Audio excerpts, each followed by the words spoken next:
এই যে জীবন যাক না যেদিকে যেতেছে।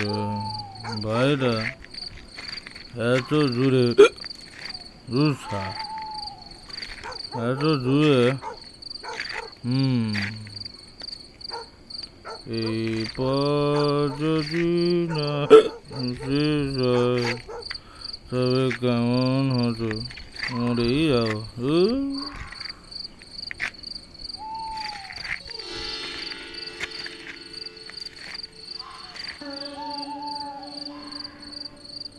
কিসের বাজনা? কিসের কিসের বাজনা? এত অন্ধকার সবা, এত অন্ধকার দেখতে পাচ্ছি না।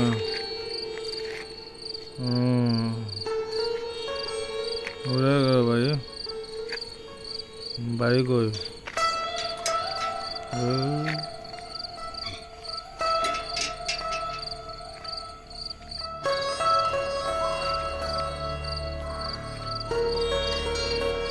ওখানে বেরিয়া বলছে, বেরিয়া ভালো হয় না কিন্তু।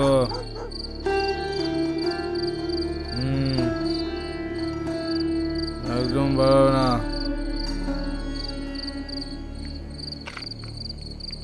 কে করে? কে? বেরিয়া বলছে, বেরিয়া কিন্তু ভালো বলছি, বেরিয়া আসবি না? আসবি না? আচ্ছা, কে কে কে কে কে কে কে রে তুই? তুই কে? কে কে তুই? কে? বাঁচাও, বাঁচাও, আমাকে আমাকে বাঁচাও, বাঁচাও, বাঁচাও,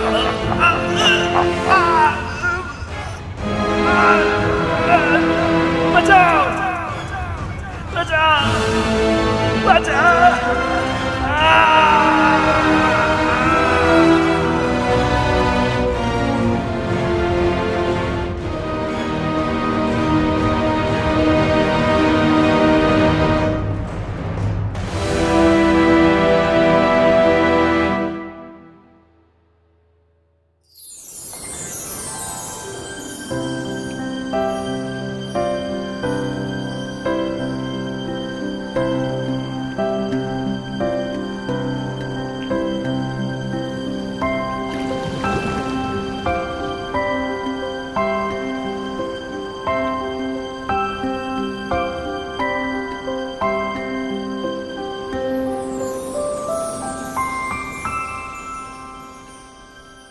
আপনারা শুনছেন কল্প লোকের গল্প।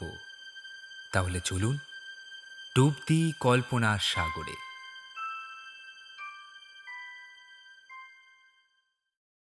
গল্পটি শুরু করার আগে বলতে চাই, এই গল্পটি সম্পূর্ণভাবে প্রাপ্তবয়স্কদের জন্য।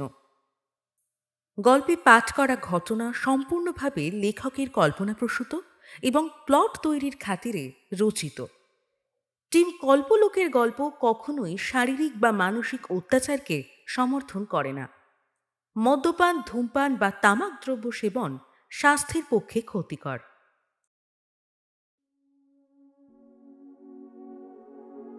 নমস্কার, আমি খুশি।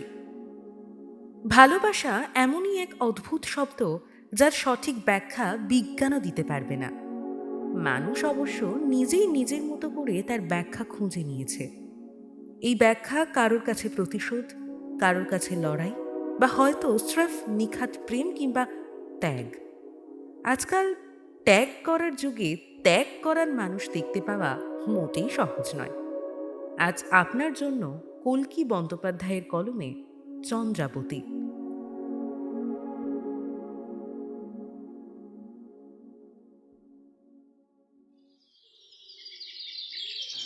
চায়ের কাপটা হাতে তুলে তাতে একটা শব্দবহুল টান দিয়ে সিধুদা বলল,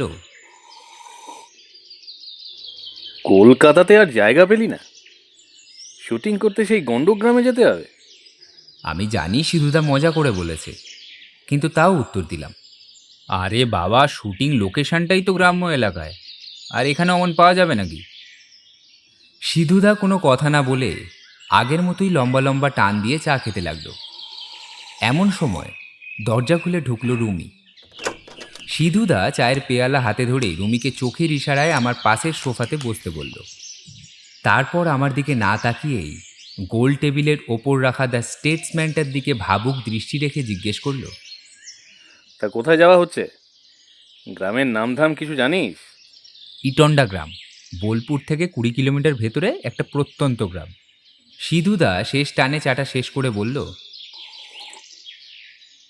গ্রামটা যে প্রত্যন্ত তা তো বুঝতেই পেরেছি, তবে বোলপুর থেকে বাস পাওয়া যায় তো? না হলে 20 কিলোমিটার গরুর গাড়ি ভাড়া করলে পেটের নাড়ি ভুঁড়ি সব দলা পাকিয়ে খিচুড়ি হয়ে যাবে। আমি কিছুটা চিন্তিত হওয়া সত্ত্বেও মুখে সে ভাব না এনে বললাম, হ্যাঁ, সতীশ তো বলল যে বোলপুর থেকে বাস যায়, একেবারে গ্রামের সীমান্তে নামায়, আর ওই তো ওই গ্রামের হদিশ দিয়েছিল আমায়। এবার রুমি মুখ খুলল। ইটান্ডা নামটা কেমন অদ্ভুত না? এই গ্রামের নাম আসলে ইস্ট ইন্ডিয়া থেকে ছোট করে সেই সময়কালে ইটন্ডা রাখা হয়। বাবা, তুমি এসব জানলে কি করে? সিধুদা একটা বাঁকা হাসি হেসে বলল, ইন্টারনেটটা কি শুধু ফেসবুক ঘাঁটার জন্য দেওয়া হয়েছে বাছা? আর একটু বলি শোনো, 150-200 বছর আগে অজয় নদ যখন গ্রামের পাশ দিয়ে বয়ে যেত, তখন নীল চাষের আর ব্যবসার জন্য বিখ্যাত ছিল জায়গাটা। এখন অবশ্য সময়ের সরণি নদী সরে এসেছে অনেকটা, নীল চাষের প্রয়োজনও ফুরিয়েছে। 19 শতাব্দীর গোড়ায় বিভিন্ন পেশার মোট 18টা পাড়া নিয়ে তৈরি এই বর্ধিষ্ণু গ্রাম আজ সময়ের স্রোতে তার জৌলুস হারিয়েছে। অনেকদিন আগে শুনেছিলাম 1.5-2 ঘন্টা বাদে বাদে বোলপুর থেকে সিঙ্গির বাস ছাড়ে, সেই পথেই গ্রামখানা। আমি অবাক হয়ে হাঁ করে তাকিয়ে রইলাম সিধুদার দিকে। সত্যি বাবা, লোকটার জ্ঞানের অভাব নেই আর জানারও ইচ্ছে কম নেই। ফোন ঘাঁটলেও কিছু না কিছু জেনে নিচ্ছে, আর ওদিকে বই বা খবরের কাগজ তো আছেই। আচ্ছা, আমরা কজন যাচ্ছি? রুমি প্রশ্ন করল। আমি বললাম, আপাতত 8 জন। আমার কথা শুনে রুমি বেশ আনন্দে নেচে উঠল। তাহলে তো বেশ মজা হবে। আচ্ছা, এই বেলা সিধুদা আর রুমির পরিচয়টা দিয়ে দেওয়া ভালো। সিধুদা হচ্ছে ফটোগ্রাফার, পুরো নাম Siddhartha Dasgupta. Wildlife photography তো বটেই, তার সঙ্গে বিভিন্ন অনুষ্ঠান, মডেলিং, শুটিং আর যা যা কর্মকাণ্ডে সিধুদা আর তার ক্যামেরাকে প্রয়োজন পড়ে তা প্রায় সবই করেছে সে। বয়স প্রায় 32, ব্যাচেলার এবং ভীষণ বুদ্ধিমান আর ঠান্ডা মাথার মানুষ। এবার বলি রুক্মিণী সেন অর্থাৎ রুমির ব্যাপারে। রুমি আমার বান্ধবী, অনেক ছোটবেলা থেকেই আমরা একসাথে পড়াশোনা করেছি। রুমির বয়স আমারই মতো, অর্থাৎ 24-25। ভীষণ চঞ্চল আর মিশুকে প্রকৃতির মেয়ে, অভিনেত্রী হওয়ার ইচ্ছে ওর, তাই সেই অর্থে আমরা একই পথের পথিক। সিধুদার সাথে আলাপ হওয়ার পরপরই রুমি, আমি এবং সিধুদা একেবারে যাকে বলে 3 মাস্কেটিয়ার হয়ে গেছি। ও হ্যাঁ, আমার পরিচয় দেওয়া হলো না। আমি অভিষেক মিত্র, ডাকনাম অভি। চলচ্চিত্র নিয়ে রাত দিন পড়ে থাকা, ইচ্ছে আছে একদিন মস্ত সিনেমা বানাবো, আর সেই সিনেমার ক্যামেরাম্যান হবে সিধুদা আর নায়িকা হবে রুমি।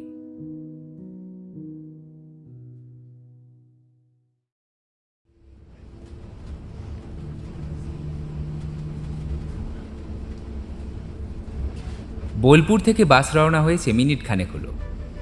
দলে আমরা 8 জন। আমরা 3 জন ছাড়াও রয়েছে আমার শর্ট ফিল্মের নায়ক পার্থপ্রতিম বড়ুয়া, আরেকজন অভিনেত্রী পল্লবী ঘোষ, সিধুদার সহকারী ক্যামেরাম্যান কামাল আহমেদ, আর রয়েছে 2 জন ক্রিউ মেম্বার রাজা এবং সতীশ। এই বেলা বলে রাখি আমরা ইটন্ডা গ্রামে কেন যাচ্ছি। আমি গত মাস থেকে একটা শর্ট ফিল্মের শুটিং শুরু করেছি। সেই শর্ট ফিল্মের আংশিক শুটিং শহরেই হয়ে গেছে, কিন্তু অর্ধেক শুটিংয়ের সিন গ্রামের একটা জমিদার বাড়িতে। এদিকে গ্রাম আর গ্রামের জমিদার বাড়ি খুঁজতে গিয়ে হয়েছে মুশকিল। মনের মতো গ্রাম পাওয়া গেলেও জমিদার বাড়ি পাওয়া যায় না, আবার জমিদার বাড়ি পাওয়া গেলে গ্রাম পাওয়া যায় না। শেষে আমাদের টিম মেম্বার সতীশ এই ইটন্ডা গ্রামের হদিশ দিল। সেই গ্রামে জমিদার বাড়ির ছবি দেখে খুব পছন্দ হয়ে গেল। ব্যাস, এখন চলেছি সেই গ্রামের জমিদার বাড়ির উদ্দেশ্যে।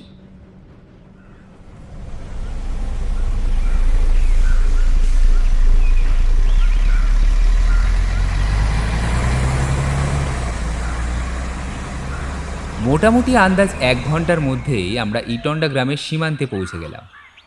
বাস থেকে নেমে পা দিলাম লাল মাটির দেশে। সত্যি বলতে ছোটবেলা থেকে কলকাতার বাইরে খুব একটা আসা হয়নি। খুব ছোট বয়সে একবার এসেছিলাম বাবা মায়ের সঙ্গে শান্তিনিকেতন, ব্যাস ওই শেষ। তারপর কলকাতার বাইরে বলতে শুধু একবার দীঘা। টাটকা মাথায় আরও একবার লাল মাটিতে পা রেখে মনটা বেশ ফুরফুরে লাগছিল। সতীশ তার দূর সম্পর্কের দাদাকে আমাদের আসার আগে থেকেই বলে রেখেছিল, তাই সোজা গিয়ে উঠলাম সেই দাদার বাড়ি। বাড়িখানা পেল্লায়। এবার পেল্লায় বলতে জমিদার বাড়ির মতো না হলেও চওড়ায় বাড়ির জমি অনেক বড়। সেখানে খড়ের চালের 7-8টা ঘর, একটা বেশ বড় আকারের খড়ের গাদা। মোটামুটি মুন্সি প্রেমচাঁদের লেখা সেই মিষ্টি গ্রামগুলোর কথা মনে পড়ে যাচ্ছে এখানে এসে। একটা বিষয়ে আমি এক প্রকার নিশ্চিত ছিলাম, গ্রামের মানুষরা ভীষণ সরল সহজ এবং অতিথি সেবায় তাদের জুড়ি মেলা ভার। এই ভীষণ গরমে আমাদের প্রত্যেককে বাড়ি যেতে না যেতেই ঠান্ডা মাটির কলসির জল দিয়ে লেবুর শরবত করে দিল ওরা। হেসে খেলে কথাবার্তা বলা, আলাপ করা, সব কিছুতেই যেন একটা ভীষণ আপন করে নেওয়া ভাব। দুপুরে পুকুরের জ্যান্ত মাছের ঝোল সহযোগে খাওয়া দাওয়া শেষ করে ঠান্ডা মাটির ঘরে শুয়ে শুয়ে শর্ট ফিল্মটা নিয়ে ভাবছিলাম। ভাবতে ভাবতে জানি না কখন ঘুমিয়ে পড়লাম। ঘুম যখন ভাঙল তখন আর সূর্যের আলো নেই। আমি ধর্মর করে উঠে বসে পড়ে জানলার দিকে তাকিয়ে নিজের ওপরই বিরক্ত হয়ে গেলাম। ইস রে, বিকেল বেলায় একটু রোদ কমলে জমিদার বাড়িটা দেখতে যাওয়ার কথা ছিল।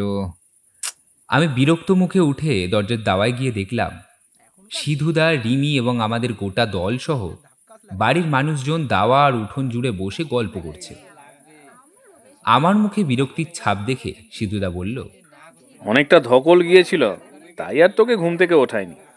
কিন্তু আজ জমিদার বাড়িটা দেখতে গেলে তবেই তো কাল দিয়ে শুটিংটা শুরু করা যেত। ঘুমটাই কাল হয়ে গেল আমার। দেখ, তুই বড্ড বেশি চিন্তা করিস রে অভি। বলে ক্যামেরা বের করে সিধুদা আমার দিকে এগিয়ে এলো। এই দেখ, কামাল সতীশের সঙ্গে বিকেলে সেই জমিদার বাড়িতে গিয়ে বেশ কিছু ছবি তুলে এনেছে, অবশ্য সেটা বাইরে থেকেই। আমি ক্যামেরাটা নিয়ে ছবিগুলো দেখতে দেখতে সিধুদার দিকে মুখ না তুলে জিজ্ঞেস করলাম, শুধু বাইরে থেকেই কেন? এবার সতীশ মুখ খুলল। সূর্যের আলো পড়ে আসছিল, আর সূর্যের আলো পড়লে ও বাড়ির আশেপাশে কেউ থাকে না। সতীশের কথা শুনে আমি মুখ তুলে তাকালাম। দেখলাম সতীশের দাদার মুখেও কেমন যেন গম্ভীর এবং ভয় মেশানো এক মিশ্র অভিব্যক্তি খেলা করছে। সতীশকে জিজ্ঞেস করলাম, সূর্যের আলো পড়লে জমিদার বাড়ির আশেপাশে কেউ যায় না, কিন্তু কেন? সতীশ উত্তর দিতে যাচ্ছিল, কিন্তু সিধুদা সেই কথাকে থামিয়ে দিয়েই বলল, নিশ্চয়ই কোনো ইতিহাস আছে, তবে সেটা আমরা পরে শুনবো। আগে বড্ড খিদে পেয়ে গেছে, কিছু খাওয়া দাওয়ার বন্দোবস্ত হবে নাকি সতীশ? সতীশ হেসে উঠে চলে গেল বাড়ির ভেতরে। সিধুদার এই আচরণটা আমাকে বেশ অবাক করল। সাধারণত সিধুদা অত্যন্ত কম কথা বলে এবং আগ বাড়িয়ে খাওয়া দাওয়ার কথা সে প্রায় বলেই না। বলাই বাহুল্য, সে পেটুকো নয়। রাতের খাওয়া দাওয়া শেষ করার পর সিধুদাকে আড়ালে ডেকে আমি জিজ্ঞেস করলাম, এই সিধুদা, তুমি তখন ওভাবে কথাটা ঘুরিয়ে দিলে কেন? সিধুদা এদিক ওদিক দেখে নিয়ে আমার হাতটা ধরে টানতে টানতে বাড়ির সদর দরজার দিকে নিয়ে গিয়ে বলল, চল, রাতের বেলা পুকুর ঘাটের ঠান্ডা হাওয়া সেবন করে আসি। আরে কিন্তু আমার প্রশ্নের উত্তরটা। হ্যাঁ হ্যাঁ, সে উত্তর দেব না হয় হাওয়া খেতে খেতে।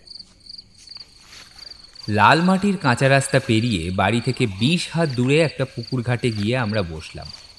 বসার প্রায় সাথে সাথেই বললাম, এই এবার বলো সিধুদা, তখন অমন করার কারণটা কি? সিধুদা বলল, দেখ, সতীশ আর দাদার আবভাব থেকে আমি এটুকু আন্দাজ করতে পেরেছিলাম যে ওরা কোনো ভৌতিক বা অলৌকিক গল্পের ইতিহাস শুরু করবে। এবার সেই ইতিহাস কতটা সত্যি কতটা মিথ্যে সেই বিবেচনায় আমি যাচ্ছি না। তবে তুই আগামীকাল থেকে সেখানে শুটিং শুরু করবি। সেই ইতিহাসের গল্প শুনে মানুষের মনে একটা খারাপ প্রভাব পড়তে পারে। বারে, ভূত ফুত বাস্তবে আছে নাকি? তার অস্তিত্ব তো শুধু গল্পেই। আর আমরা সকলে শহরের মানুষ। শহরের মানুষ হয়ে ভূত প্রেতে বিশ্বাস করাটা একটু অস্বাভাবিক হয়ে যাবে না? সিধুদা ঠান্ডা স্বরে আমাকে বলল, মানুষের বিশ্বাস অবিশ্বাস শহর বা গ্রামের ওপর ভিত্তি করে হয় না। তবে হ্যাঁ, এই দুই পরিবেশ কিছুটা প্রভাব ফেলে ঠিকই, কিন্তু বিশ্বাস অবিশ্বাসের জন্ম মানুষের মনেই। কিন্তু তুমি কি করে বুঝলে যে কারোর মনে কুপ্রভাব পড়তে পারে? সিধুদা সামান্য বাঁকা হাসি হেসে বলল, মানুষের স্বভাবজাত আচরণ। তাছাড়াও পল্লবী ঘোষ আর রাজাকে দেখে মনে হচ্ছিল তারা বেশ বিচলিত ছিল সতীশের কথা শুনে। আমি পুরো ব্যাপারটা একবার মাথার মধ্যে চালিয়ে নিয়ে আবার জিজ্ঞেস করলাম সিধুদাকে, আচ্ছা সিধুদা, তুমি ভূতে বিশ্বাস করো? সিধুদা মুখটা পুকুরের দিকে ফিরিয়ে একটা দীর্ঘ নিঃশ্বাস ফেলে চুপ করে রইল। আমি বুঝলাম এই উত্তর আমি পাবো না, তাই এই সুন্দর থমথমে গ্রাম্য রাতটাকে উপভোগ করার চেষ্টায় মনোনিবেশ করলাম। নিঝুম পরিবেশ, ভীষণ স্নিগ্ধ, ভীষণ ঠান্ডা। এই ঠান্ডা পরিবেশে দিনের বেলার সেই মাথার চাঁদি ফাটানো গরমের কথা মনে করতে চাইলেও যেন মনে পড়ে না। সামনে পুকুরের জলের কুলকুল শব্দ, ঝিঝি পোকার ডাক, মাঝে মধ্যে একটা দুটো ব্যাঙের গুঞ্জন। আকাশে পূর্ণিমার চাঁদ, তার ভরার জ্যোৎস্না পড়েছে পুকুরের মৃদুকম্পিত জলের ওপর। চোখ বন্ধ করে বুক ভরে নিঃশ্বাস নিয়ে যেন এক শান্তি অনুভব করলাম। বেশ কিছুক্ষণ এভাবেই রইলাম, চোখ খুললাম না। তারপর হঠাৎ এই নিস্তব্ধ রাতে দূর থেকে একটা শব্দ শুনে চোখ মেলে তাকালাম। কোনো বাদ্যযন্ত্র বাজছে, সেতার জাতীয় কিছু। কি বাদ্যযন্ত্র বাজছে এটা জিজ্ঞেস করার জন্য পাশে তাকাতেই চমকে উঠলাম। পাশে সিধুদা বসে নেই। আমার গাটা কেমন ছমছম করে উঠল। উঠে দাঁড়িয়ে আমি হাঁক পারলাম, সিধুদা বলে ডেকে উঠলাম। চারিদিক নিস্তব্ধ, শুধু একটাই মাত্র ক্ষীণ সুর ভেসে আসছে। কান পেতে শোনার চেষ্টা করেও সেটা কিসের শব্দ বুঝে উঠতে পারলাম না। আমি কিছুক্ষণ হতবুদ্ধির মতো দাঁড়িয়ে রইলাম। কি করণীয় বুঝতে পারছি না। সিধুদা কি বাড়ি ঢুকে গেল? কিন্তু সিধুদা বাড়ি ঢুকে গেলে আমায় তো একবার জানিয়ে যেত। নাকি সেই অজানা সুরকে লক্ষ্য করে অন্য কোথাও গেছে? কিছুক্ষণ দোটানার মধ্যে পড়ে আমি এগিয়ে গেলাম সেই সুরকে উদ্দেশ্য করে। শুনে যতটা আন্দাজ করা যাচ্ছে, শব্দটা আসছে পুকুরের পিছন দিকের রাস্তার দিক থেকে। আমি সেদিকে দুপা বাড়াতেই পেছন থেকে শুনতে পেলাম, অভি, কোথায় যাচ্ছিস? আমি পেছন ঘুরে তাকিয়ে দেখলাম সতীশ আমায় ডাকছে। এত রাত অবধি বাইরে কেন? ঘরে চ। এই তুই সুরটা শুনতে পাচ্ছিস সতীশ? হ্যাঁ পাচ্ছি, তুই ঘরে চ। আরে দাঁড়া, সিধুদা তো আমার সাথেই ছিল। এখন জানি না কোথায় গেল, আশেপাশে দেখতেও পাচ্ছি না। মুহূর্তের জন্য দেখলাম সতীশের মুখ ফ্যাকাশে হয়ে গেল। আর ঠিক তখনই শুকনো পাতার খচমচ শব্দে তাকিয়ে দেখলাম পুকুরের পশ্চিম দিকের বাঁশবাগান থেকে বেরিয়ে আসছে সিধুদা, হাতে ক্যামেরা। আমি দৌড়ে গিয়ে জিজ্ঞেস করলাম, কি গো সিধুদা, কোথায় ছিলে তুমি? সিধুদা গা ঝাড়তে ঝাড়তে বলল, আরে এই তো এই বাঁশবাগানের ভেতর একটু গিয়েছিলাম। আরে তা তো আমাকে একবার বলে যেতে পারতে। আরে ব্যস্ত হোস না, তুই যখন চোখ বন্ধ করে ঠান্ডা হাওয়া খাচ্ছিলি তখন একগুচ্ছ জোনাকি দেখে আমি আর লোভ সামলাতে পারিনি, তাই ক্যামেরাটা ঘর দিয়ে এনে বাঁশবাগানে ঢুকেছিলাম। এবার সতীশ ব্যস্ত হয়ে বলল, আরে তোমাদের যা কথা বলার ঘরে গিয়ে বলবে, তাড়াতাড়ি চলো। আমরা তার কথা মেনে নিলাম। ঘরে ঢুকতে ঢুকতে আমি সিধুদাকে ফিস ফিস করে জিজ্ঞেস করে নিলাম, বাইরে একটা শব্দ শুনতে পাচ্ছ সিধুদা? মিষ্টি একটা সুর বাজছে, তাই না? কি বাজছে বলে তোমার মনে হয় বলো তো? সেতার? সিধুদা এই সবকটা প্রশ্নের উত্তর শুধুমাত্র একটা হ্যাঁ সূচক মাথা নাড়িয়ে দিল। রাতে ঘুমিয়ে স্বপ্ন দেখলাম সিধুদা সেতার বাজাচ্ছে, আর তার চারপাশে ভিড় করে উড়ে বেড়াচ্ছে কত শত জোনাকি। তাদের মিঠে হলদে আলোতে সিধুদাকে যেন এক আদ্যিকালের জমিদারের মতন দেখতে লাগছে।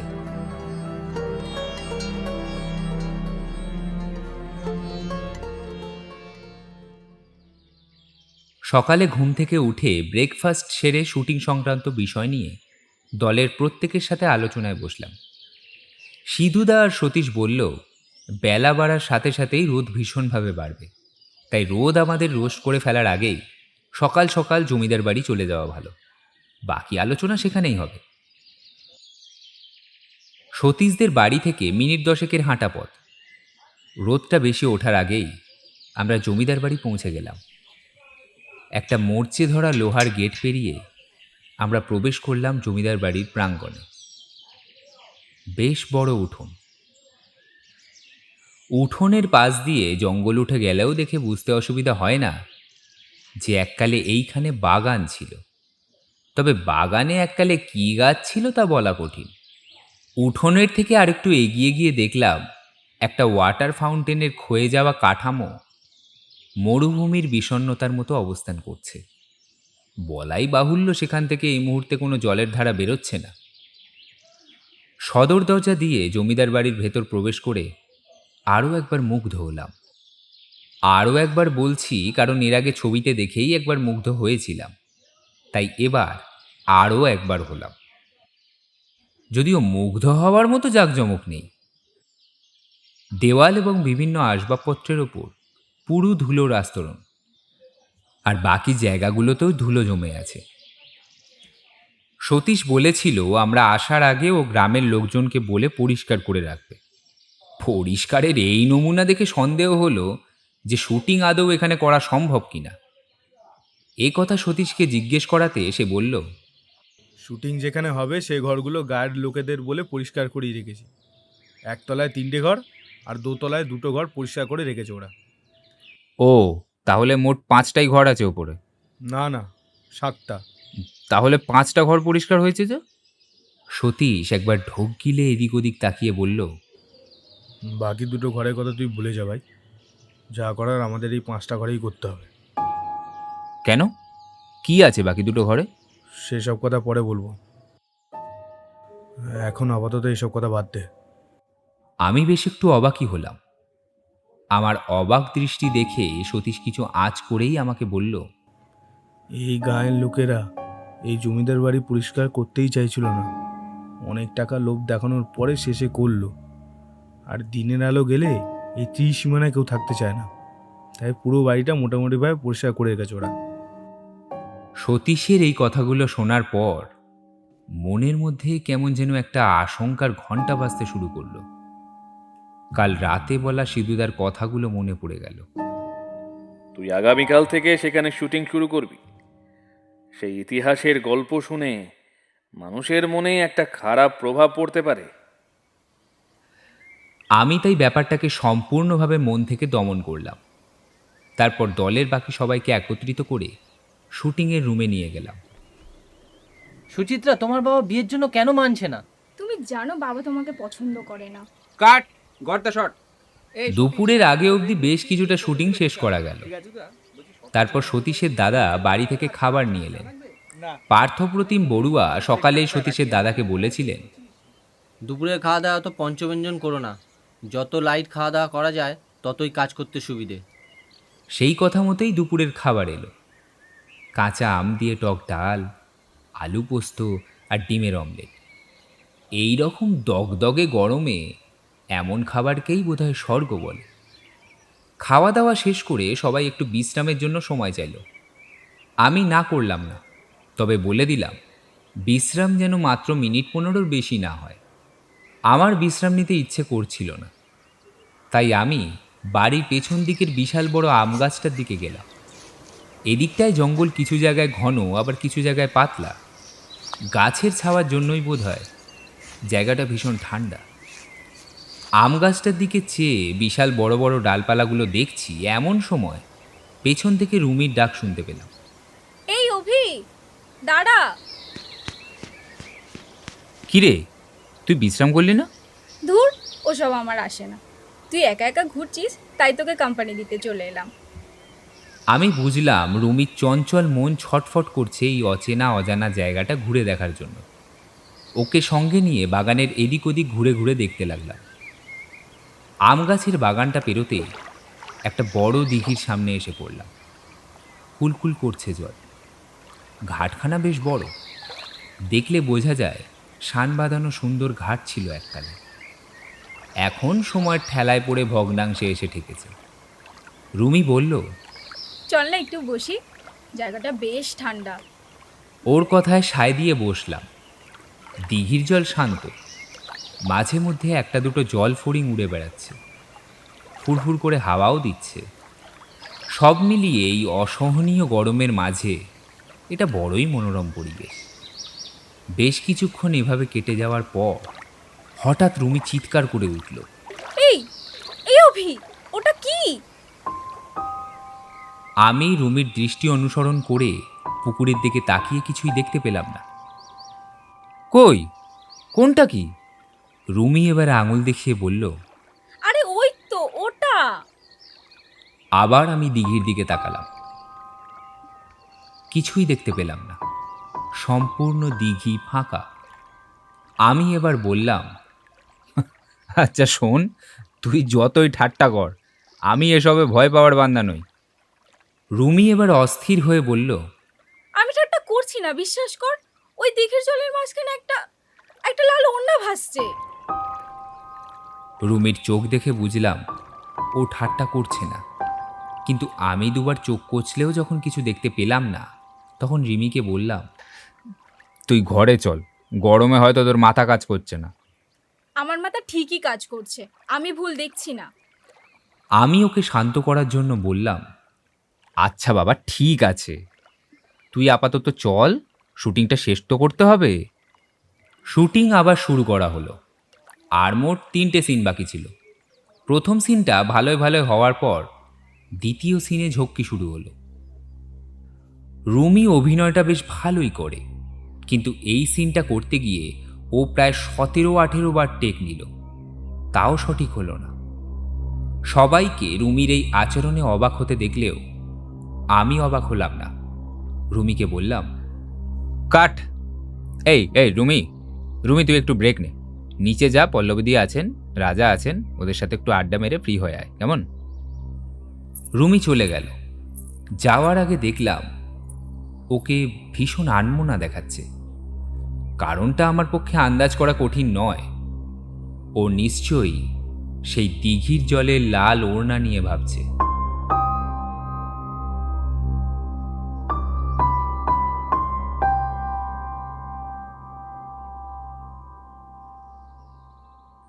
প্রায় মিনিট 20 কেটে যাওয়ার পরও যখন রুমি নিচ থেকে এলো না, তখন আমি নিচে গেলাম দেখতে। গিয়ে দেখলাম পল্লবীদি আর রাজা বসে আছে, রুমি নেই। আমি ব্যস্ত হয়ে পল্লবীদিকে জিজ্ঞেস করলাম, এই পল্লবীদি, এই রুমি কোথায়? পল্লবীদি আমার এই ব্যস্ততায় একটু অপ্রস্তুত হয়ে বললেন, রুমি? ও রুমি তো বেরোলো, বললো বাইরে একটু খোলা হাওয়া খেয়ে আসছি, ভালো লাগবে। আমি বাইরে গেলাম। উঠোন চত্বর ফাঁকা, কেউ কোথাও নেই। আমার সঙ্গে সঙ্গে সিধুদা আর সতীশও বেরিয়ে এসেছে। আমার মনে একটা ভাবনা আসতেই আমি ছুটে গেলাম বাড়ির পিছন দিকের আম গাছটার কাছে। সেখান থেকে দিঘির রাস্তা ধরে এগিয়ে যেতেই দেখলাম দিঘির ঘাটের ওপর থেকে রুমি এক পা করে দিঘির জলের দিকে এগিয়ে যাচ্ছে। আমরা 3 জন তাড়াতাড়ি রুমিকে ডাকতে শুরু করলাম, রুমি, রুমি, এই রুমি, এই কোথায় যাচ্ছিস? এই রুমি, এই রুমি, রুমি, রুমি, ওই এই, যাস না, কোথায় রুমি, যাচ্ছিস? যাস না, রুমি। রুমি, ডাকাডাকিতেও যখন কোনো ফল হলো না, তখন আমি দৌড়ে গেলাম রুমির দিকে। রুমির কাছে গিয়ে ওর হাত ধরে নিজের দিকে টানতেই বুকটা কেমন যেন ছ্যাঁত করে উঠল। রুমির চোখের দৃষ্টি কেমন যেন ঘোলাটে আর শূন্য। সে আমার দিকে তাকিয়ে আছে, কিন্তু তার মন যেন অন্য কোথাও বিরাজ করছে। আমি শুকনো গলায় ডাকলাম, সিধুদা, এদিকে। সিধুদা আর সতীশ নেমে এলো। রুমির এই অবস্থা দেখে সতীশের চোখ কপালে উঠে গেল। সিধুদা আর দেরি না করে রুমিকে কোলে নিয়ে ঘাট থেকে ওপর দিকে উঠে গেল। বলাই বাহুল্য যে শুটিং তৎক্ষণাৎ সেদিনের মতো বন্ধ হলো। বাড়ি নিয়ে আসা পর্যন্ত রুমির জ্ঞান ছিল না। সতীশের বৌদি এবং ঘরের মা ঠাকুমার বয়সী মানুষরা রুমির শুশ্রূষার জন্য লেগে গেল। আমরা সকলেই অদ্ভুতভাবে রুমির এই অসুস্থ হয়ে পড়ার সঠিক কারণ নিয়ে অনিশ্চিত ছিলাম। সাধারণভাবেই ভেবে নিচ্ছিলাম যে অতিরিক্ত গরমের কারণেই কাণ্ড হয়েছে, কিন্তু সতীশকে দেখে বোঝা যাচ্ছিল যে সে এই ঘটনাটাকে কোনোভাবেই ভালো চোখে দেখছে না। কয়েক ঘন্টা পর রাত 9টা নাগাদ রুমির জ্ঞান ফিরল। জ্ঞান ফিরতে সে আপন মনে কিসব যেন বিড়বিড় করছিল। তারপর করুণ চোখে আমার আর সিধুদার দিকে তাকিয়ে আবার চোখ বুজে ফেলল। সতীশের বৌদি জানালো, মেয়েটার জ্বর এসেছে, গা পুড়ে যাচ্ছে। আমি ওর মাথায় জলপট্টি দিয়ে ওকে ঘুম পাড়ানোর চেষ্টা করছি। সেই রাতে কারোরই ঠিকমতো খাওয়া হলো না। সবাই অনেক রাত অবধি নিজেদের মধ্যে কি হবে না হবে আলোচনা করার পর যে যার মতো শুতে যাওয়া হলো। শুতে যাওয়ার আগে রুমিকে একবার দেখলাম। অঘোরে ঘুমোচ্ছে সে। তার সাথে সতীশের বৌদি আর ঠাকুমা এক ঘরেই রয়েছে। চিন্তা করো না, নিশ্চিন্তে থাকো, আমি আছি, মা আছেন, ও মেয়ে সেবায় কোনো ত্রুটি হবে না। কিছুটা নিশ্চিন্ত হয়ে আমিও ঘুমোতে গেলাম।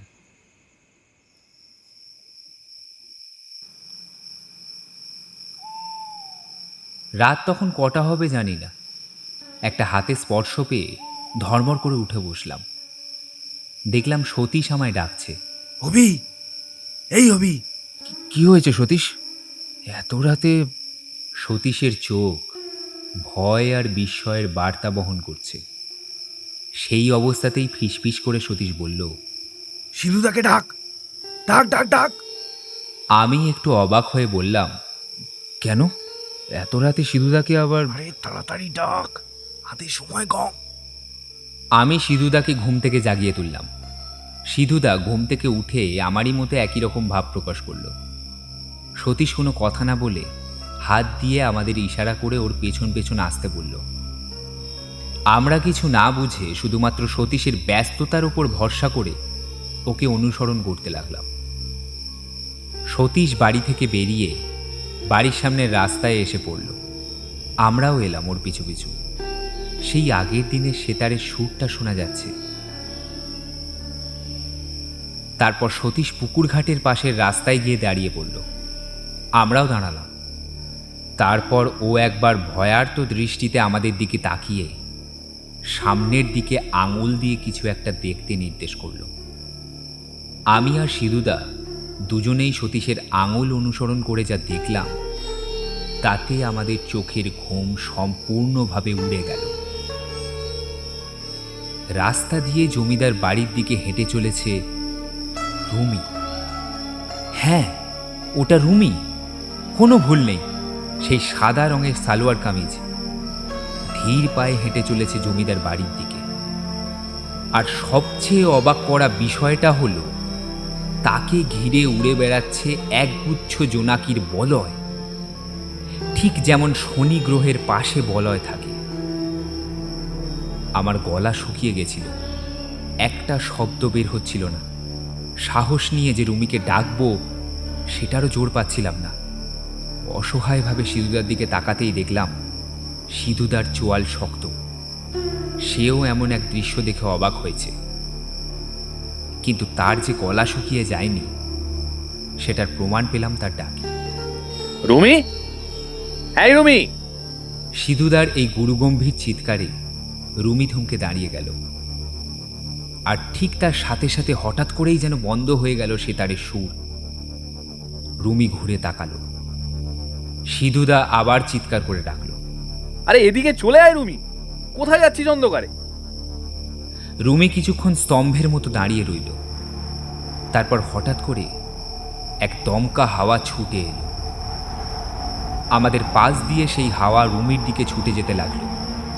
সেই হাওয়ার ধাক্কায় জোনাকির দল ছত্রভঙ্গ হয়ে দিকবিদিকে উড়ে গেল, আর ঠিক তার সাথে সাথেই রুমি অজ্ঞান হয়ে মাটিতে পড়ল।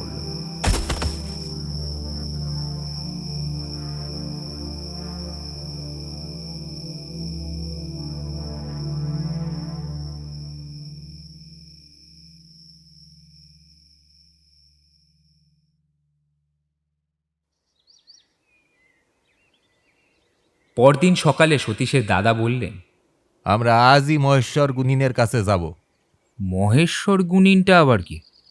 আমাদের গ্রামের একমাত্র গুনিন, দারুণ ওষুধ দেন, কোনো ডাক্তার বদ্যির দরকারই পড়ে না। ভূত ছাড়াই শরীরের অসুখ সব উনি সারান। সবার সমান বিশ্বাস না থাকলেও এটাই স্থির হলো যে রুমিকে মহেশ্বর গুনিনের কাছেই নিয়ে যাওয়া হবে। স্বাভাবিকভাবেই শুটিং বন্ধ থাকবে, তাই দলের বাকি মানুষজনদের বললাম তারা যদি ফিরে যেতে চায় তো যেতে পারে। কিন্তু কেউ ফিরে যেতে রাজি হলো না। সবাই রুমিকে স্নেহ করে, ভালোবাসে। দলের একজনের এরকম অসুস্থতা হয়েছে বলে তাকে ছেড়ে যাওয়াটা উচিত নয় বলেই সবাই ভেবেছে। সিধুদার কথা অনুযায়ী দলের কারুর কাছে কাল রাতের কথা প্রকাশ পায়নি। রুমি এখন ঘুমোচ্ছে, তার জ্বর কিছুটা কমেছে, কিন্তু সে যেন এক নেশার ঘোরে আছে। আজ সন্ধে বুড়ো মহেশ্বরের কাছে না যাওয়া অবধি আমরা তিনজন স্থির হতে পারছি না। বিকেলের আলো পড়লে রুমির জ্বরটা সামান্য ধরে এলো। সে কিছুটা স্বাভাবিকভাবেই কথা বলতে লাগলো, কিন্তু একটা দিনের মধ্যেই তার শরীর ভেঙে অর্ধেক হয়ে গেছে। চোখ দুটো কোটরে ঢুকে গেছে, চোখের তলায় কালো ছাপ। এরপর আমরা আর দেরি করলাম না। রুমিকে নিয়ে আমরা তিনজন গেলাম বুড়ো মহেশ্বরের বাড়ি। একচালা খড়ের ছাউনি দেওয়া ঘর। ঘরে ঢুকে দেখলাম একজন বয়স্ক লোক খাটিয়ার ওপর বসে তামাক টানছেন। ঘরে যেহেতু আর কোনো দ্বিতীয় ব্যক্তি ছিল না, তাই বুঝলাম ইনিই হচ্ছেন গুণিন বুড়ো মহেশ্বর। আমাদের চারজনকে কোথায় বসতে দেবেন এ কথা তিনি বুঝতে পারছিলেন না, তাই তামাকটাকে একটা ছোট্ট 3 পায়া টেবিলের ওপর রেখে একটা মাদুর পেতে দিলেন আমাদের জন্য। তারপর হাত দেখিয়ে আমাদের বসতে বললেন। নিজে বসলেন একটা আসনের ওপর আমাদের মুখোমুখি। আমরা চারজন বসার পর সতীশ বুড়ো মহেশ্বরকে সেদিনের পর থেকে ঘটে যাওয়া ঘটনাগুলো আগা গোড়া বলল। সবটা শুনে সামান্য মাথা নাড়িয়ে প্রথম মুখ খুললেন বুড়ো মহেশ্বর। এই মেয়েকে ধরেছে। তারপর আমাদের দিকে তাকিয়ে বললেন, আপনারা শহুরে লোক, আপনারা এসব মানবেন কিনা জানা নেই। বলে সে এক গ্লাস জল এগিয়ে দিলেন আমার দিকে। তারপর বললে, খান দেখি। আমি একবার গ্লাসের মধ্যে উঁকি দিলাম, তারপর জলটা এক ঢোক খেলাম। সাধারণ জল। গ্লাসটা সিধুদার দিকে এগোলাম, সিধুদাও এক ঢোক জল খেল।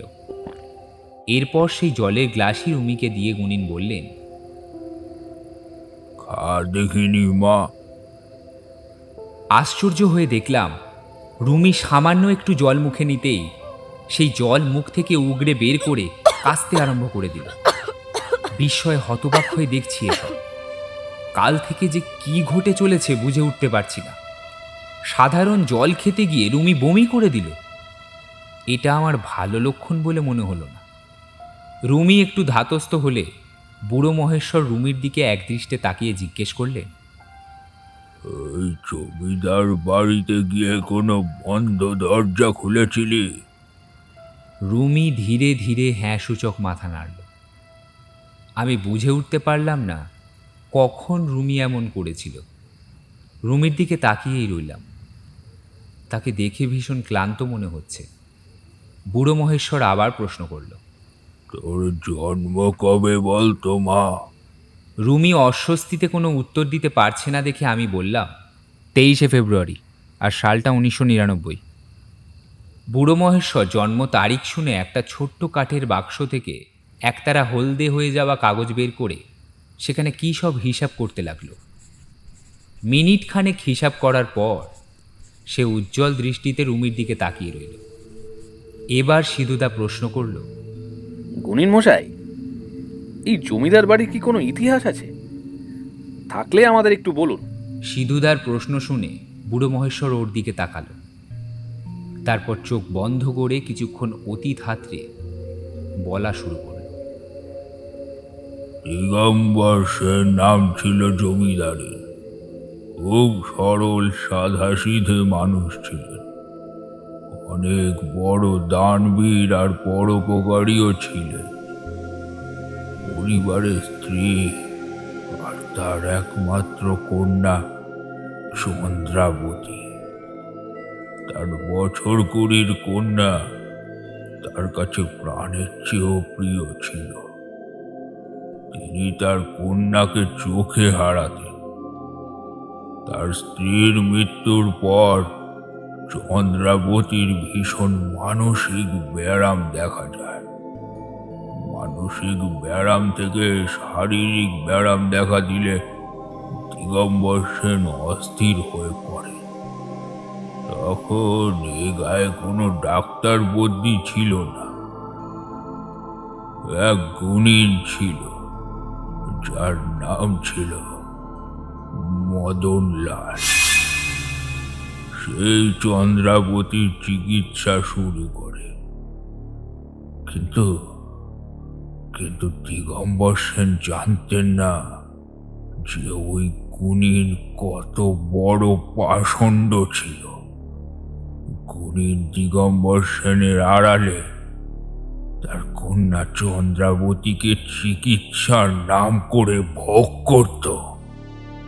আর চন্দ্রাবতী যাতে মুখ খুলতে না পারে তাই তাকে ওষুধ দিয়ে দিনের অর্ধেকের বেশি সময় ঘুম পাড়িয়ে রাখত।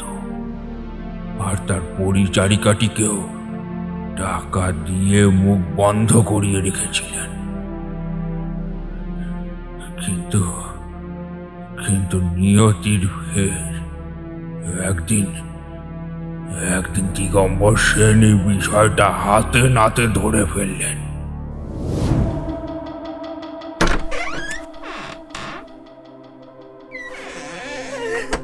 কে কে? আমি রে, ডাক্তার বাবু। আজকে চিকিৎসাটা করাতে এলাম।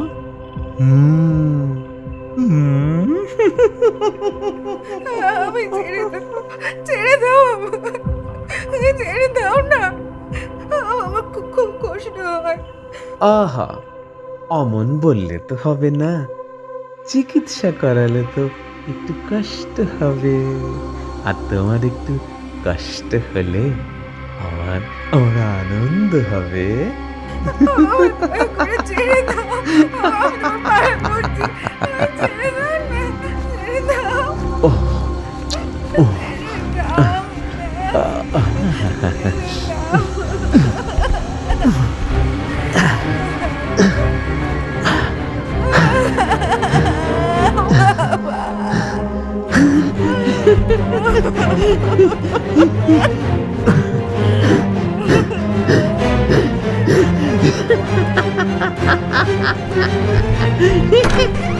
শয়তান, তুই ভেবেছিলি যে আমার মেয়েকে তুই ভোগ করবি আর আমি কোনো দিন টের পাবো না? ও, তুই জেনে গেছিস? বেশ, তাহলে তো তোর দিনও শেষ হয়ে গেছে। দেখ, যদি বেঁচে থাকতে ইচ্ছে হয় তাহলে তোর মেয়ের আশা কিন্তু ছেড়ে দে। ওকে ওকে আরো বেশ কয়েকদিন আমি ভোগ করব। প্রহরী, প্রহরী! কেউ আসবে না, কেউ না। সবাই তোর বিরুদ্ধে চলে গেছে রে জমিদার। তুই বড় দানবীর হয়ে ভেবেছিলি সবার মন জয় করবি, তাই না?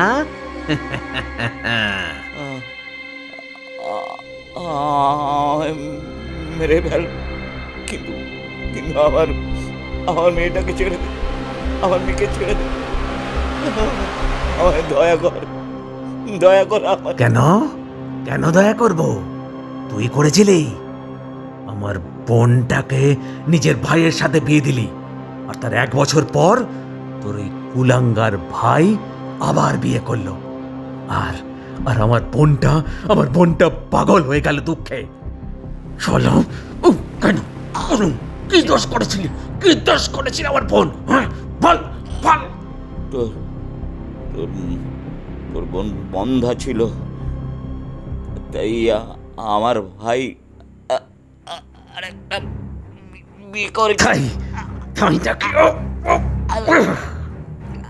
বন্ধা নারী হওয়া পাপ, হ্যাঁ পাপ। আমার বোন পাগল, তাই না জমিদার? মেরে ফেললি আমার বোনটাকে।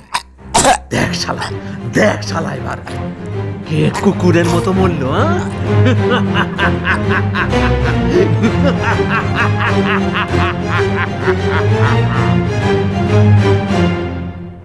প্রহরী, এই প্রহরী, আগে হুজুর। এই লাশটাকে আমবাগানের সবচেয়ে বড় আম গাছটায় ঝুলিয়ে দিয়ে আয়। জমিদার মশাই কি মরে গেছে? মরে গেছে? তো তো কি হয়েছে তাতে? আমার থেকে পয়সাগুলো গিলেছ কি করতে? হ্যাঁ, যা বলছি কর, যা। দরদ উতলে উঠছে। হ্যাঁ, যা যা আগে ঝুলিয়ে দিয়ে লাশটা। আমার এখনো তোদের প্রাণের চেয়েও প্রিয় পুতুলটাকে ভোগ করা বাকি আছে।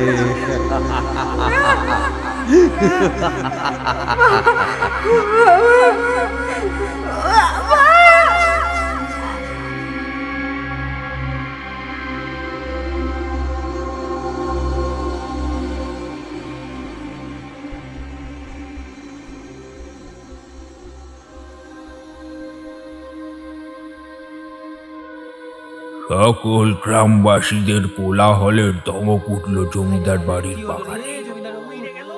সবাই ওই অমানবিক কাণ্ড দেখে ভয়ে বিস্ময়ে হতবাক হয়ে গেল। তারা দেখল জমিদারের দেহ ঝুলছে আম গাছের সবচেয়ে বড় ডালটা থেকে, আর মদনলাল চন্দ্রাবতীর বস্ত্রহীন মৃতদেহ নিয়ে জমিদার বাড়ি থেকে চিৎকার করতে করতে বেরোচ্ছে।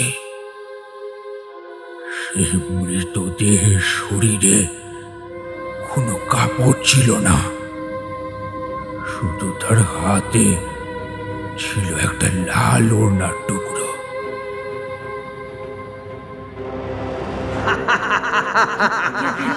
দেখো দেখো তোমাদের দানবীর জমিদারকে কেমন লাগছে বলো? আর আমার কাঁধে ওর সবচেয়ে প্রিয় সম্পদ চন্দ্রাবতী, নগ্ন চন্দ্রাবতী।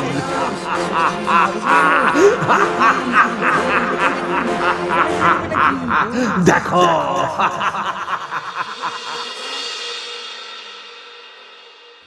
এই বলে চন্দ্রাবতীর মৃতদেহ দিঘির জলে ছুঁড়ে ফেলে দেয় শয়তানটা।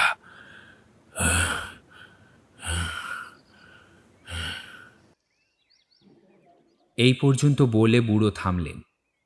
গল্পের নৃশংসতা শুনে আমার মন তখন রাগে ঘেন্নায় দগদগ করছে। আমি স্পষ্ট বুঝতে পারলাম যে কেন রুমি সেদিন ওই দিঘির জলে লাল রঙের ওড়না দেখেছিল। সিধুদা বলে উঠল, আচ্ছা গুণিন মশাই, জমিদার দিগম্বর সেন কি সেতার বাজাতেন? হ্যাঁ, ভীষণ সুন্দর সেতার বাজাতেন। তিনি তার মেয়েকে বসিয়ে সেতার শোনাতেন, তাই আজও প্রায় দিনই রাতে জমিদার বাড়ি থেকে সেতারের আওয়াজ শোনা যায়। আর একটা প্রশ্ন আছে আমার মনে। করুন। মদনলালের বোন কি সত্যি পাগল ছিল, নাকি তাকে জমিদার মশাই? জমিদার দিগম্বর সেন ভীষণ সজ্জন ব্যক্তি ছিলেন। উনি কখনোই কোনো কুকর্মে জড়িত ছিলেন না। মদনলালের বোন আসলেই পাগল ছিল, বরং মদনলালের দাদা মেঘদূত ছিল পাষণ্ড। সে একটি গ্রাম্য গৃহবধূর ধর্ষণ করায় তাকে ফাঁসি দিয়েছিলেন দিগম্বর সেন। সেই থেকেই মদনলালের আক্রোশ ছিল জমিদারের ওপর। বেশ কিছুক্ষণ আবার সবাই চুপ করে রইল। তারপর একটা দীর্ঘ নিঃশ্বাস ছেড়ে বুড়ো মহেশ্বর বললেন, চন্দ্রাবতীর আত্মা রয়েছে এই মেয়ের শরীরের মধ্যে। পরিবেশটা ভীষণ থমথমে। কিছুক্ষণের জন্য যেন বাতাস চলাচল বন্ধ হয়ে গেছে। তারপর বুড়ো মহেশ্বর ছোট কাঠের বাক্সটা থেকে কিছু শুকনো শিকড় জাতীয় জিনিস নিজের হাতে নিয়ে তাতে মন্ত্র পড়ে একটা তাবিজের মধ্যে পুরে দিলেন। তারপর সেটাতে একটা কালো সুতো বেঁধে রুমির হাতে পরিয়ে দিলেন। আজ রাত হলো পূর্ণিমার রাত। আজ এই মেয়ের শরীরে প্রবলভাবে জেগে উঠবে চন্দ্রাবতীর আত্মা। আর আজ তাকে এই মেয়ের শরীর থেকে তাড়ানো না গেলে এই মেয়েকে আর বাঁচানো সম্ভব হবে না। আমার বুকটা কেঁপে উঠল। মনে হলো আমার চরম যুক্তিবাদী মনে কখন যেন এক অপ্রাকৃতিক ভয়ে এসে বাসা বেঁধেছে আমার অজান্তেই। বুড়ো মহেশ্বরের বাড়ি থেকে বেরোনোর সময় সিধুদা আমায় বলল, তুই আর সতীশ রুমিকে নিয়ে বাড়ি যা, আমি এই গুণিনের সঙ্গে কিছু কথা বলে আসছি। আমি আর কথা বাড়ালাম না। মনটা একেই বেশ ভার হয়ে রয়েছে। সতীশ আর রুমিকে নিয়ে ফিরে এলাম বাড়িতে। সন্ধে বাড়ার সাথে সাথে যখন পূর্ণিমার জলজলে চাঁদ আকাশে উঠল, তখন থেকেই যেন রুমির মধ্যে চাঞ্চল্য বাড়তে শুরু করলো। এটা সেই চাঞ্চল্য নয় যেটা আমি এত দিন ধরে ওর মধ্যে দেখে এসেছি। অদ্ভুতভাবে ভয়ার্ত দৃষ্টিতে ও যেন এদিক ওদিক তাকাচ্ছে। মাঝে মধ্যে নিজের মুখ দুই হাত দিয়ে ঢেকে নিচ্ছে যেন এক অজানা লজ্জায়। বিড়বিড় করছে, মাথা দোলাচ্ছে। রুমির এহেন অদ্ভুত আচরণ দেখে সকলে অবাক হয়ে গেল। শহরের মানুষেরা কিছুই আন্দাজ করতে না পারলেও গ্রামের মানুষগুলো আঁচ করতে পারলো আসল ঘটনা। রাতে খাওয়া দাওয়াটা তাড়াতাড়ি শেষ করে নেওয়া হলো। প্রধান কারণ যদিও সিধুদার আদেশ। রুমি কিন্তু কিছুই খেলো না। মারে, মা তুই একটু কিছু খা দেখিনি, একটু কিছু খা। আমি খাবো না। রুমির গলার আওয়াজও যেন কেমন বদলে গেছে। কেউ আর ভয়েই কথা বাড়ালো না। গত রাত থেকে ঠিক করে ঘুম নেই, আর আজ এত ক্লান্তি বোধহয় আমার অনিচ্ছা সত্ত্বেও আমার চোখের দুই পাতা এক করে দিল। ঘুম ভাঙল আগের দিন রাতের মতোই এক হাতে স্পর্শে। চমকে উঠলাম। দেখলাম আজ সতীশ নয়, সিধুদা আমায় ডাকছে। মুখে আঙুল রেখে কোনো শব্দ না করার ইশারা করে আমায় বেরিয়ে আসতে বলল। সিধুদার পেছন পেছন বাইরে গিয়ে দেখলাম সতীশও দাঁড়িয়ে রয়েছে। তার চোখে মুখে ভয় আর বিস্ময়ের ছাপ। একটাও শব্দ না করে আমরা বাড়ির বাইরে বেরিয়ে এলাম। দরজার শেষ সীমানায় দেখলাম বুড়ো মহেশ্বরের দেওয়া সেই তাবিজ ছিঁড়ে পড়ে রয়েছে, যেটা তিনি রুমির হাতে বেঁধে দিয়েছিলেন। সিধুদা সবার আগে আগে চলেছে, তার পিছনে আমি আর সতীশ। আমাদের তিনজনের পায়ের গতি একদম ধীর স্থির। কিছুক্ষণ ওভাবে হাঁটতেই সিধুদা থামল। সামনে তাকাতেই ওর থামার কারণ দেখতে পারলাম। হয়তো সে দৃশ্য না দেখলেই ভালো ছিল। দেখলাম রুমি আবার সেই জমিদার বাড়ির দিকে এগিয়ে চলেছে। তাকে ঘিরে রয়েছে জোনাকি। তবে সে আগের দিনের মতো হাঁটছে না, সে শূন্যে ভেসে চলেছে। তার পা মাটি থেকে বেশ কয়েক হাত ওপরে। পুরো পরিবেশে একটুও হাওয়া না থাকা সত্ত্বেও চুলগুলো হাওয়ায় এলোমেলোভাবে উড়ছে যেন। আমার সারা শরীর জুড়ে ভয়ে কাঁটা দিয়ে উঠল। বেশ বুঝতে পারলাম আমি চলন শক্তি হারিয়েছি।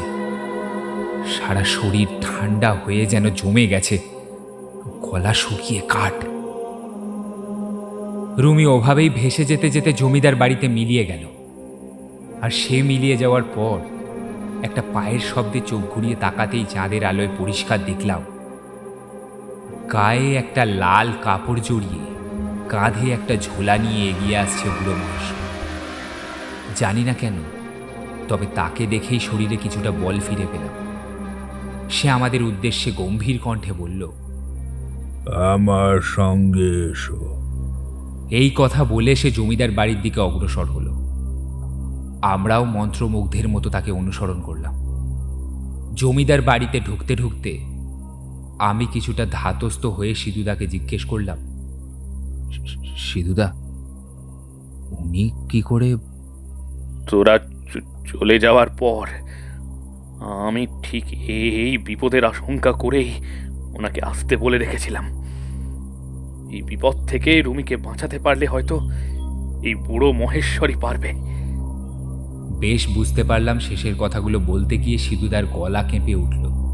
তবে সেটা রুমির প্রতি স্নেহের টানে নাকি ভয়ে, তা বুঝতে পারলাম না। জমিদার বাড়িতে প্রবেশ করলাম আমরা চারজন। বাড়ির ভেতর ঘুটঘুটে অন্ধকার। কিছু ভাঙা দরজা আর জানলা দিয়ে চাঁদের আলো এসে ঢুকেছে। তাতে এক অদ্ভুত আলো আঁধারির সৃষ্টি হয়েছে। আজ সেই সেতারের আওয়াজ নেই, শুধু এক নাগাড়ে ঝিঝি পোকার ডাক। আমার গাটা ছমছম করতে লাগলো এমন এক পরিবেশে। বুড়ো মহেশ্বর একতলার একটা ঘরের কাছে আমাদের দাঁড় করাতেই সতীশ প্রশ্ন করল, গুণিন মশাই, এ তো মনে হয় জমিদার দিগম্বর সেনের ঘর। বুড়ো মহেশ্বর হ্যাঁ সূচক মাথা নাড়লেন। এবার আমি প্রশ্ন করলাম, রুমি কি তবে এই ঘরেই? এই ঘর থেকেই ওই মেয়ের শরীরে প্রবেশ করেছে চন্দ্রাবতীর আত্মা। আমার গাটা আরো একবার ছমছম করে উঠল। বুড়ো মহেশ্বর আবার গম্ভীর এবং দৃঢ় গলায় বললেন, তোমরা দোতলায় উঠে ডান দিকের দ্বিতীয় ঘরে চলে যাও। সিধুদা প্রশ্ন করল, আর আপনি যাবেন না? বুড়ো মহেশ্বর বজ্রকণ্ঠে বললেন, যেটা বলছি সেটা করো। বুড়োর এই তেজি আওয়াজে আমরা একটু ভয় পেলাম। উনি কি আমাদের ফাঁসিয়ে দিচ্ছেন এই জমিদার বাড়িতে? বুড়ো আবার বললেন, দ্বিতীয় ঘরে গিয়ে তোমরা ওই মেয়েকে খুঁজে পাবে, আর সাথে পাবে একটা সেতার আর একটা কিশোরী মেয়ের ছবি। ঘরে যাই ঘটুক, তোমরা বিচলিত হবে না। চাঁদের আলো ওই ঘরে ঢোকে না, তবে আজ ঢুকবে। আর যখন সেই চাঁদের আলো ওই কিশোরী মেয়ের ছবির ওপর গিয়ে পড়বে, ঠিক তখনই সেটা তোমাদের মধ্যে কেউ একজন ভেঙে ফেলবে। আমরা স্থানুর মতো দাঁড়িয়ে শুনছিলাম। কথা শেষ হতে বুঝতে পারলাম আমার কপালে বিন্দু বিন্দু ঘাম জমেছে। এবার বুড়ো মহেশ্বর সিধুদার দিকে তাকিয়ে একটা ছোট ধাতুর বাক্স এগিয়ে দিয়ে বললেন, যখন চন্দ্রাবতীর অতৃপ্ত আত্মা ইহজগৎ ছেড়ে চলে যাবে, তখন এই বাক্স খুলবে, তার আগে নয়। শেষের কথাগুলো বলতে বলতে বুড়ো মহেশ্বরের গলা ভারী হয়ে আসছিল। সেই ধাতুর বাক্স সিধুদাকে হস্তান্তর করে বুড়ো মহেশ্বর জমিদার বাড়ি থেকে বেরিয়ে গেলেন। আমরা উঠে এলাম দোতলায়। গুণিনের কথা মতো আমরা তিনজন দ্বিতীয় ঘরে প্রবেশ করতেই থমকে দাঁড়িয়ে গেলাম। মাঝারি সাইজের ঘর। ঘরের আসবাবপত্র বলতে অর্ধেক জিনিস সব ধুলোয় চাপা পড়ে গেছে অথবা ভেঙে গেছে। একটাই মাত্র পালঙ্ক সেইখানে, আর সেই পালঙ্কেই কোলের মধ্যে সেতার নিয়ে বসে আছে রুমি। হ্যাঁ, রুমি বটে ওটা।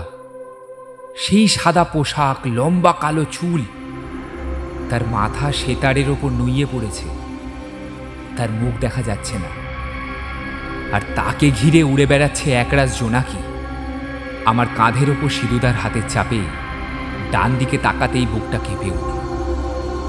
চাঁদের আলো ঘরে ঢুকছে না, তবে সিধুদার মোবাইলের ফ্ল্যাশ লাইটের আলোয় দেখলাম ঘরের দেওয়ালে ঝুলছে একটা ছবি, আর তাতে রয়েছে রুমির ছবি।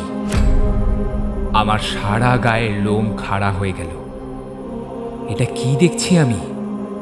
স্পষ্ট শুনতে পাচ্ছি সিধুদা আর সতীশের দ্রুত নিঃশ্বাস পড়ছে। পরিবেশটা বড্ড থমথমে লাগছে। হঠাৎ সেতারের একটা ঝংকারে আমরা তিনজন চমকে উঠলাম। পালঙ্কের দিকে তাকাতে আমার শিরদাঁড়া বেয়ে হিম শীতল স্রোত বয়ে গেল। যাকে আমি এতক্ষণ ধরে রুমি বলে ভাবছিলাম, সে মুখ তুলে তাকিয়ে আছে আমাদের দিকে। তার মুখের চামড়া নেই, শুধু কঙ্কালসার হাড় আর হাড়ের ওপর শ্যাওলা ধরা পচা গলা মাংস। তার চোখ নেই, সেই চোখের কোটর অন্ধকার মিশমিশে কালো। শতজোনাকির আলোয় তার এই বীভৎস মুখ আরো ভয়ঙ্কর দেখাচ্ছে। সে আমাদের দিকে কিছুক্ষণ তাকিয়ে থাকার পর শূন্যে ভেসে আমাদেরই উদ্দেশ্য করে এগিয়ে আসতে শুরু করলো। আমরা হিতাহিত জ্ঞানশূন্য হয়ে পড়লাম।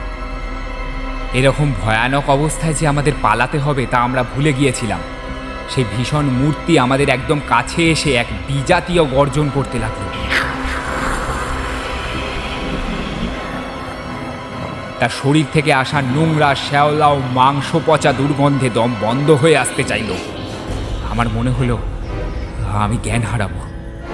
আমার মাথাটা কেমন ঝিমঝিম করছে, মাথাটা কেমন যেন লাগছে। আমি আমি আমি বুঝতে পারছি না, আমি বুঝতে পারছি না। ঠিক এমন সময় ঘরের ভাঙা জানলাটা দিয়ে চাঁদের আলো এসে পড়ল। আর ঠিক সেই মুহূর্তে আমার বিভোর ভাবটাও যেন কিছুটা কাটল। হঠাৎ পাশ দিয়ে শব্দ হতেই দেখলাম সিধুদা এক লাফে ঘরের এপাশ থেকে ওপাশে গিয়ে দেওয়াল থেকে সেই ছবিটা নিয়ে মাটিতে এক আছাড় মারল। ঝনঝন শব্দে ছবিটা টুকরো টুকরো হয়ে গেল। আর ঠিক সঙ্গে সঙ্গে ভীষণ আর্তনাদ করে মাটিতে পড়ে গেল ভয়ঙ্কর অশরীরী বেশধারী রুমির শরীর। তারপর সবিস্ময়ে দেখলাম এক রাশ কালো ধোঁয়া রুমির মুখ থেকে জানলা দিয়ে বেরিয়ে উধাও হয়ে গেল।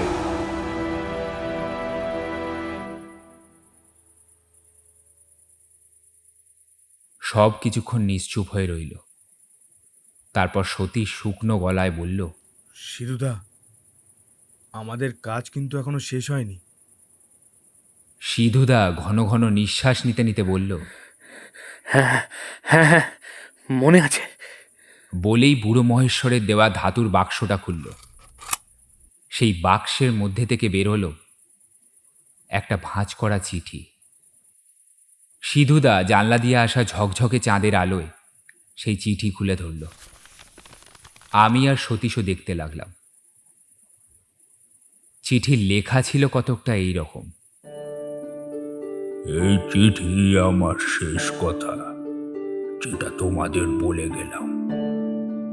আর যখন ওই মেয়েটিকে নিয়ে এলে তখনই বুঝেছিলাম আজই সেই দিন।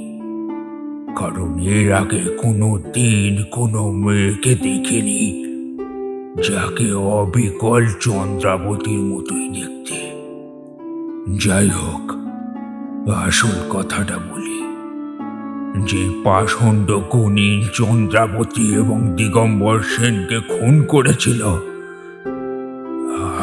আমি সেই গুণিনের হতভাগ্য ছেলে। আমার বাবা তার অমানবিক পাপের যথাযথ ফল পায়নি। তাই আমি আজ প্রায়শ্চিত্ত করে যাচ্ছি নিজের জীবন দিয়ে। আমার মৃত্যু আর চন্দ্রাবতীর ছবি ধ্বংসের সাথে সাথে জমিদার দিগম্বর সেন এবং চন্দ্রাবতীর অতৃপ্ত আত্মা মুক্তি পাবে। আমার চন্দ্রাবতী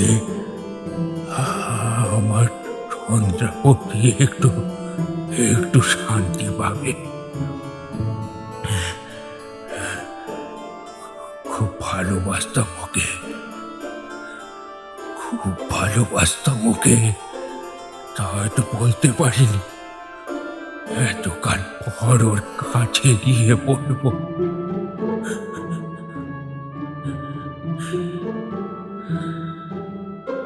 তোমরা হয়তো ভেবেছিলে আমি তোমাদের ফাঁকি দিলাম।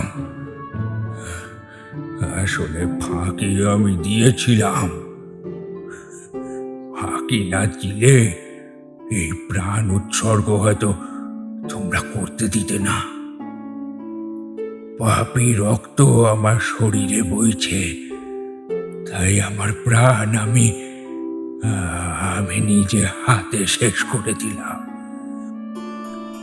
তোমরা সকলে ভালো থেকো, শান্তিতে থেকো।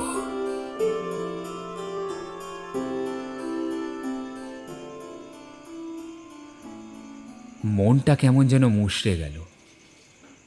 এই বলিদান কি সত্যি প্রয়োজন ছিল এই মুক্তি সম্প্রদানের জন্য?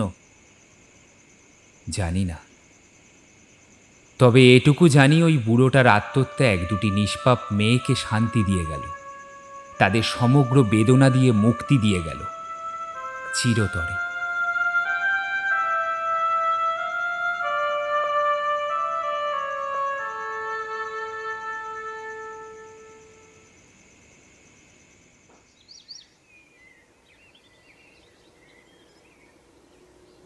পরের দিন জানতে পেরেছিলাম জমিদার বাড়ির পেছন দিকের সেই আম গাছে বুড়ো মহেশ্বরের ঝুলন্ত দেহ পাওয়া গিয়েছিল। সিধুদা খবরটা শুনে রুমির মাথায় হাত বুলিয়ে দিতে দিতে দীর্ঘ নিঃশ্বাস ফেলে বলেছিল, ভগবান ওনার আত্মাকে শান্তি দিক। ওর চোখের কোণে চিকচিক করতে থাকা জল দেখলাম। তবে এবারও বুঝলাম না সে জল রুমির জন্য নাকি বুড়ো মহেশ্বরের জন্য।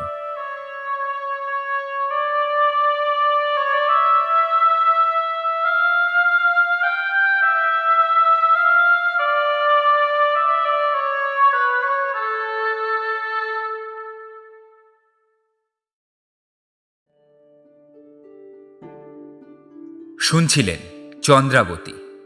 গল্পটি কেমন লাগলো আপনাদের আমাদের অবশ্যই কমেন্ট করে জানান, আর সাবস্ক্রাইব করে পাশে থাকা বেল আইকনটি ক্লিক করে রাখুন, যাতে আমাদের নতুন ভিডিওর নোটিফিকেশন আপনার কাছে সময় মতো পৌঁছে যায়। পরবর্তী সপ্তাহে রবিবার আরও একটি নতুন গল্প নিয়ে হাজির হব আমরা। ততদিন ভালো থাকুন, সুস্থ থাকুন আর শুনতে থাকুন গল্প লোকের গল্প।